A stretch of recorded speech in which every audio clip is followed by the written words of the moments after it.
anak-anak semua.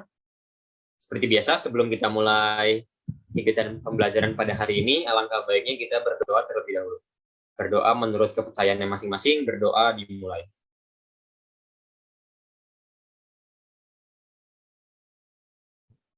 Ya, amin. Berdoa dicukupkan. Baik, materi kita pada pertemuan hari ini adalah nomor pokok wajib pajak. Nah, saya harap setelah teman-teman belajar pada hari ini, teman-teman dapat memahami tentang apa saja yang berkaitan dengan NPWP, seperti wajib pajak, kewajiban dan haknya, terus fungsi, tata cara, dan penghapusan dari NPWP itu sendiri. Oke, sebelum kita masuk ke materi, Bapak akan absen dulu kali ya. Di sini Bahrian, apakah hadir? Hadir, Pak. Oke. Saifuddin? Hadir, Pak. Oke, lalu Syahrul? Siap hadir, Pak. Oke, berarti udah hadir semua ya? Ya, kalau gitu berarti sudah bisa kita mulai ya pembelajarannya. Saya akan share screen materi untuk hari ini.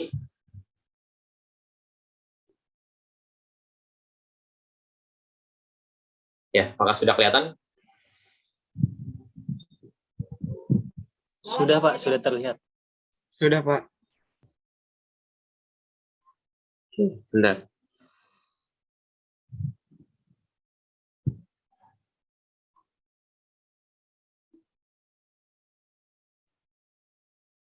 Oh ya, nanti setelah kita belajar, nanti kita akan ada kuis ya di akhir ya. Oke, baik, kita akan memulai pembelajaran pada hari ini. Saya akan kirimkan juga e-booknya ya di grup kelas.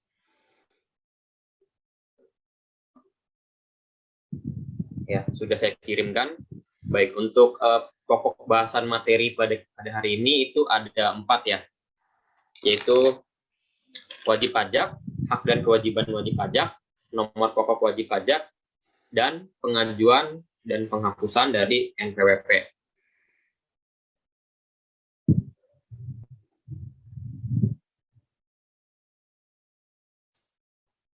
Nah, sebelum kita masuk ke materi nih,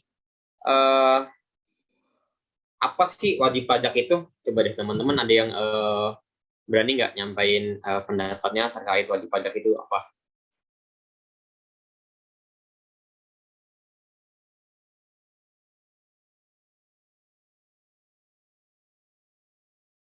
Oke, boleh. Saifuddin, udah Raisen, silakan. Ya, menurut saya wajib pajak itu adalah orang yang melakukan kewajiban berpajakan, Pak. Oke, ya. Betul ya yang disampaikan oleh Saifuddin.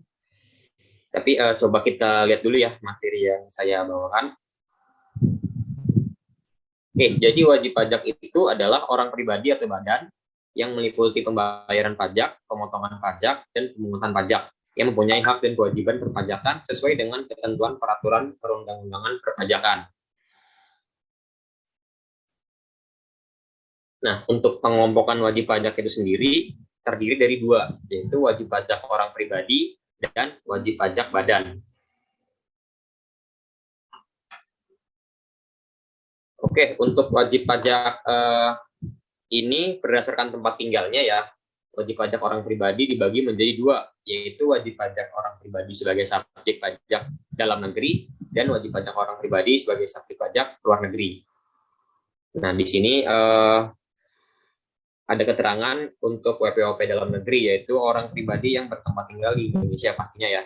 Orang pribadi yang berada di Indonesia lebih dari 183 hari dalam jangka waktu 12 bulan, dan orang pribadi yang dalam satu tahun pajak berada di Indonesia dan mempunyai niat untuk bertempat tinggal di Indonesia. Lalu untuk yang luar negeri, yaitu orang pribadi yang tidak tinggal di Indonesia atau orang pribadi yang tidak tinggal di Indonesia lebih dari 183 hari dalam jangka waktu 12 bulan yang menjalankan usaha atau melakukan kegiatan bentuk usaha tetap di Indonesia, dan orang pribadi yang tidak tinggal di Indonesia atau orang pribadi yang tidak tinggal di Indonesia lebih dari 183 hari dalam jangka waktu 12 bulan yang mendapatkan penghasilan dari Indonesia.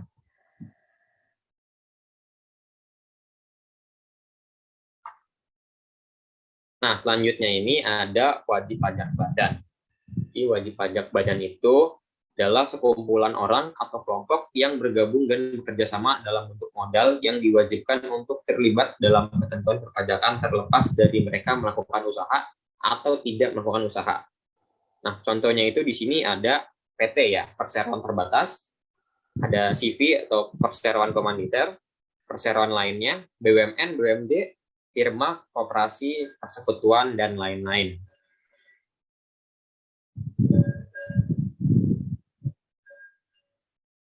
Nah, di sini ada kelompok wajib pajak orang pribadi ya.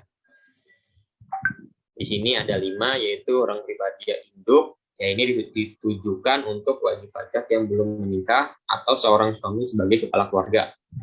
Kedua itu hidup berpisah atau HB, yaitu wanita kawin yang dikenakan pajak secara terpisah karena sudah hidup berpisah sesuai keputusan hakim. Yang ketiga itu pisah harta atau PH, suami istri yang dikenai pajak secara terpisah karena menghendaki secara tertulis sesuai perjanjian pemisahan harta dan penghasilan. Keempat, memilih terpisah atau MT, yaitu wanita kawin selain yang termasuk dalam kategori hidup berpisah dan pisah harta. Dan yang kelima, terakhir itu warisan belum terbagi atau WTB, ditujukan kepada pengganti bagi mereka yang berhak, yaitu ahli waris.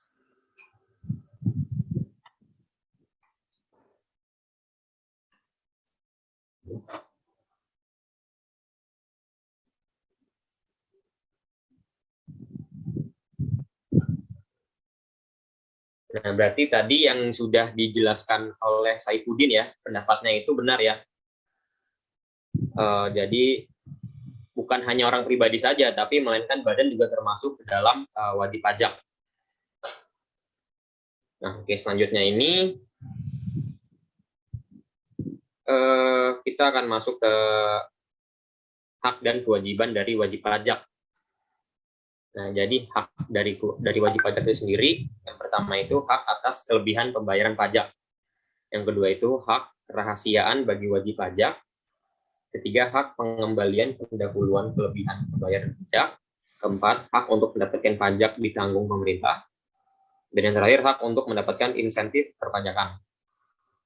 Lalu untuk kewajibannya itu yang pertama, kewajiban mendaftarkan diri ya sebagai wajib pajak tentunya. Yang kedua, kewajiban untuk melapor.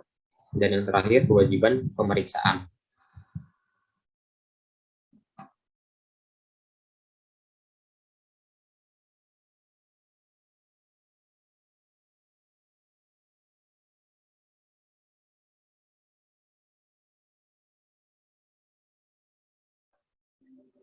Oke, selanjutnya ini ada jenis pajak untuk wajib pajak, yaitu ada PPH atau pajak penghasilan.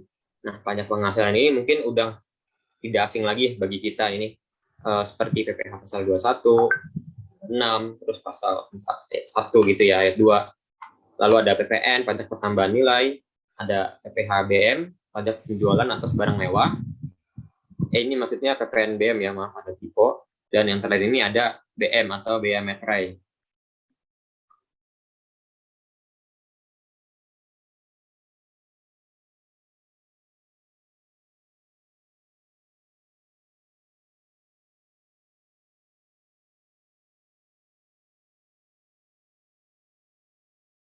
Nah, oke, mungkin sampai di sini dulu nih. Ada yang ingin ditanyakan?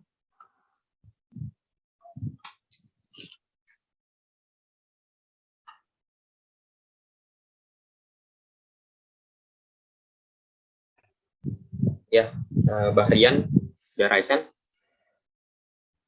Ya, Pak, saya izin bertanya ya. Tadi kan ada kewajiban wajib pajak ya, kayak mendaftarkan diri, melaporkan, dan pemeriksaan. Nah, kalau misalkan ada wajib pajak yang nggak memenuhi salah satu dari kewajibannya, nah itu ada konsekuensinya atau gimana ya, Pak? Oke, baik. Terima kasih atas pertanyaannya nih dari Bahrian. Pertanyaannya cukup baik ya. Jadi bagi wajib pajak itu melakukan pembayaran pajak adalah kewajiban ya bagi seluruh warga negara pastinya, terkecuali bagi mereka yang dibebaskan oleh peraturan perundang-undangan.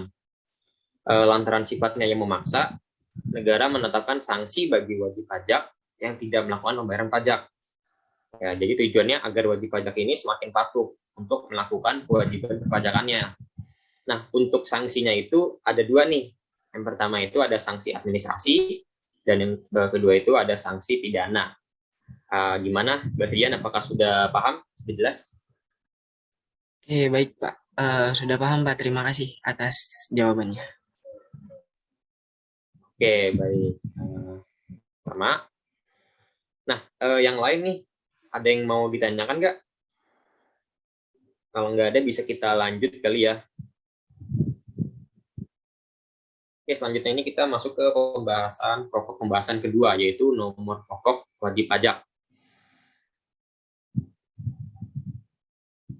Nah, NPWP apa sih? Gitu kan? Orang pada penasaran nih nomor pokok wajib pajak.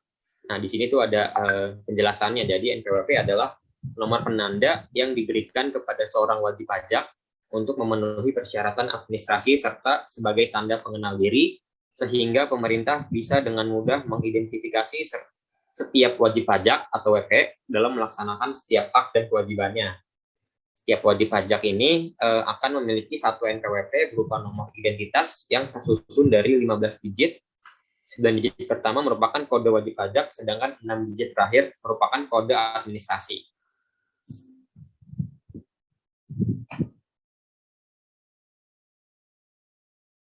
Oke, selanjutnya ini syarat mendapatkan NPWP bagi wajib pajak orang pribadi. Jadi untuk wajib pajak orang pribadi yang tidak menjalankan usaha atau pekerjaan bebas, berupa persyaratannya itu fotokopi kartu tanda penduduk bagi WNI atau fotokopi paspor, terus kartu izin tinggal terbatas atau KITAS, kartu izin tinggal tetap atau KITA bagi WNA. Lalu untuk wajib pajak orang pribadi yang menjalankan usaha atau pekerjaan bebas, ya berupa persyaratannya itu ada fotokopi kartu tanda penduduk bagi WNI, fotokopi paspor, KITAS, KITA bagi WNA, terus fotokopi dokumen izin kegiatan usaha yang diterbitkan oleh instansi yang berwenang, atau fotokopi IKTP bagi WNI, dan surat pernyataan di atas materai dari wajib pajak orang pribadi yang menyatakan bahwa yang bersangkutan benar-benar menjalankan usaha atau pekerjaan bebas. Lalu dalam hal WPOP atau wajib pajak orang pribadi adalah wanita kawin yang dikenakan pajak secara terpisah karena menghendaki secara tertulis berdasarkan perjanjian pemisahan penghasilan dan harta, dan wanita kawin yang memilih melaksanakan hak dan kewajiban perpajakannya secara terpisah. Permohonannya juga harus dilampirkan dengan yang pertama itu fotokopi kartu NPWP suami, fotokopi kartu keluarga, dan fotokopi surat perjanjian pemisahan penghasilan dan harta, atau surat pernyataan menghendaki melaksanakan hak dan memenuhi kewajiban perpajakan terpisah dari hak dan kewajiban perpajakan suami.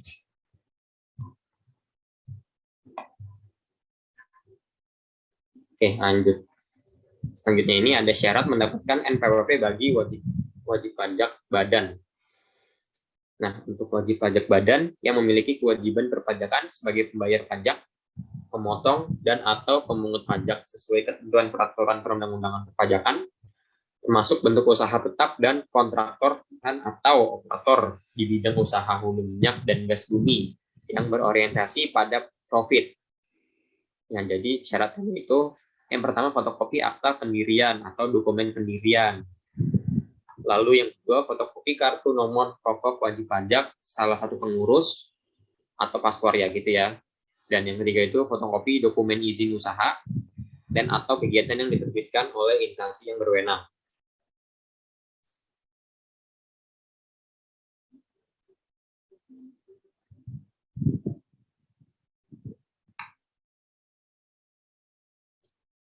Oke, selanjutnya ada pembahasan kita selanjutnya itu penghapusan NPWP.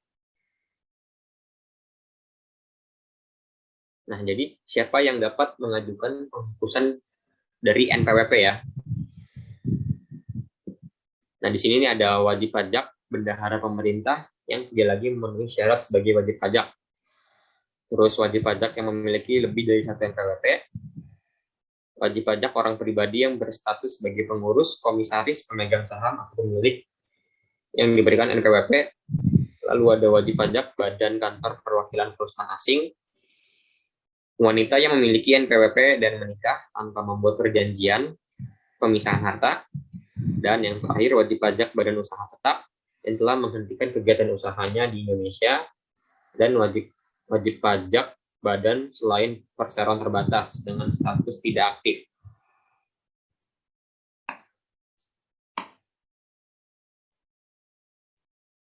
Oke, alasan penghapusan NPWP badan ini dilakukan ya.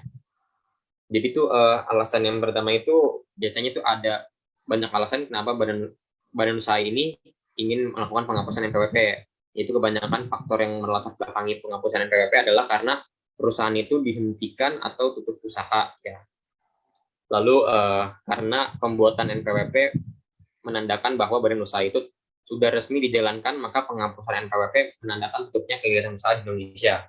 Lalu alasan lain bisa karena perusahaan itu tidak memenuhi persyaratan subjektif dan objektif, sehingga jalan keluarnya adalah dengan melakukan penghapusan dari NPWP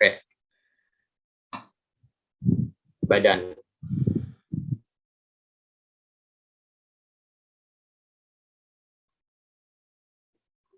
Oke, selanjutnya ini persyaratan dan dokumen yang dibutuhkan ya untuk pengajuan penghapusan. Yang pertama itu surat keterangan kematian ya, atau dokumen sejenis dari instansi yang berwenang untuk wajib pajak orang pribadi yang meninggal dunia. Lalu dokumen yang menyatakan bahwa wajib pajak telah meninggalkan Indonesia untuk selama-lamanya. Nah, ini biasanya nih untuk wajib pajak orang asing ya, yang sudah menetap di Indonesia. Lalu ada dokumen yang menyatakan bahwa wajib pajak sudah tidak ada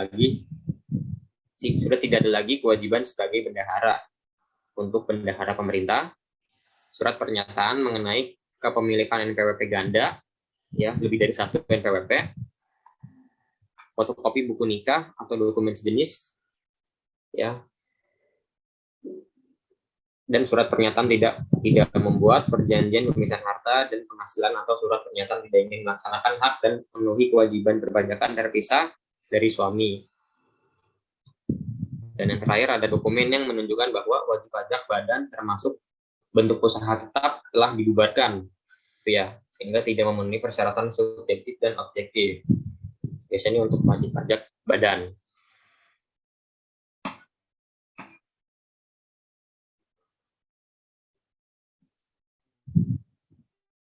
Ya mungkin udah itu aja materi yang saya sampaikan.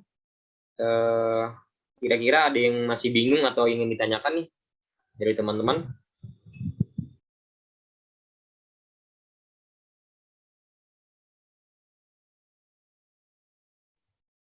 Oke, Syahrul 24. Silakan, ada yang mau ditanyakan? Ya, baik Pak. Izin bertanya. Sebelumnya kan dijelaskan bahwa membayar pajak itu merupakan kewajiban bagi semua warga negara, terkecuali mereka yang dikecualikan gitu oleh peraturan.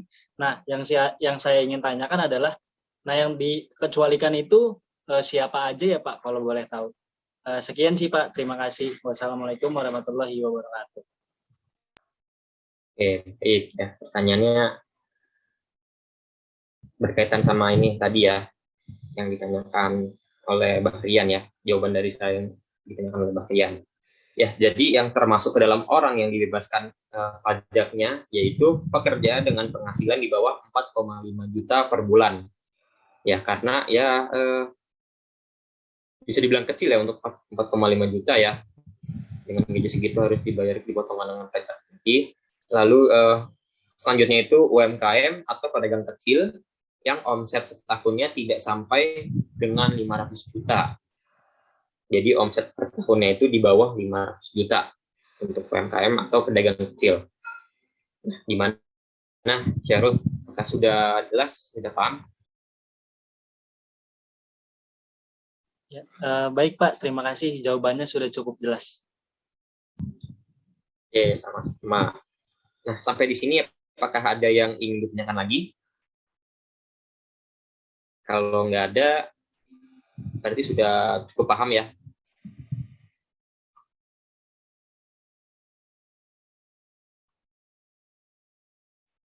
Oke, kalau sudah paham, Bapak kan ngasih quiz ya untuk platform kali ini. Kita akan menggunakan quizzes nih. Nah, sekarang kalian bisa buka quizzesnya nih. Nanti saya stop share dulu. Bentar.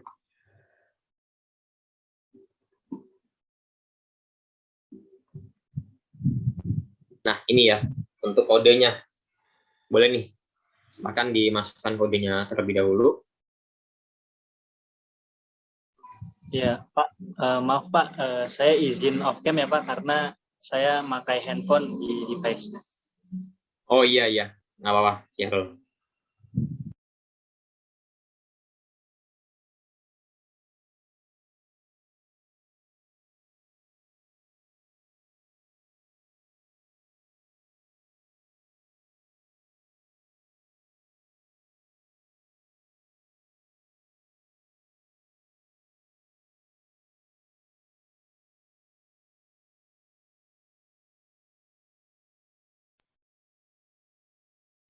Ayo ditunggu nih untuk join nih ke quiznya.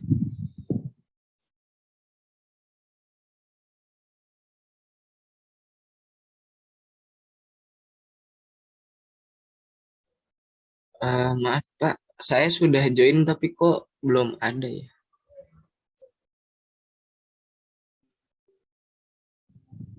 Belum ada gimana nih maksudnya? Belum ada di layar Bapak.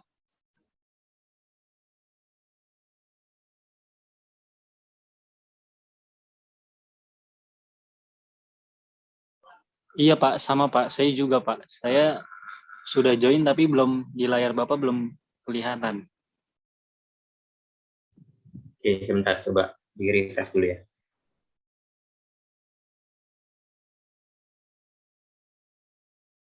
Oke, udah masuk ya semuanya nih. Jadi belum di refresh ya. Oke, itu gimana? Udah siap? Sudah Pak. Oke, kalau gitu saya mulai ya.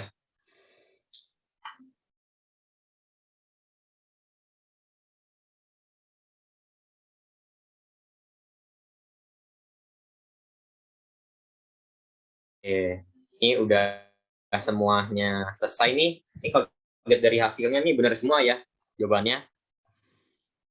Berarti kalian pada paham gitu ya apa yang Bapak sampaikan untuk materi PWP pada hari ini.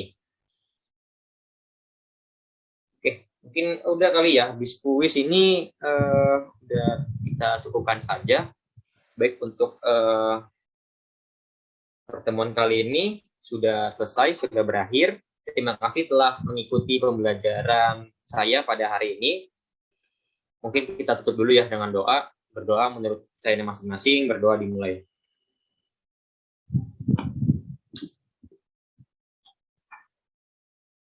Oke, doa dicukupkan. Terima kasih telah mengikuti pembelajaran saya hari ini. Sampai jumpa di lain kesempatan. Baik, terima kasih Pak. Terima kasih.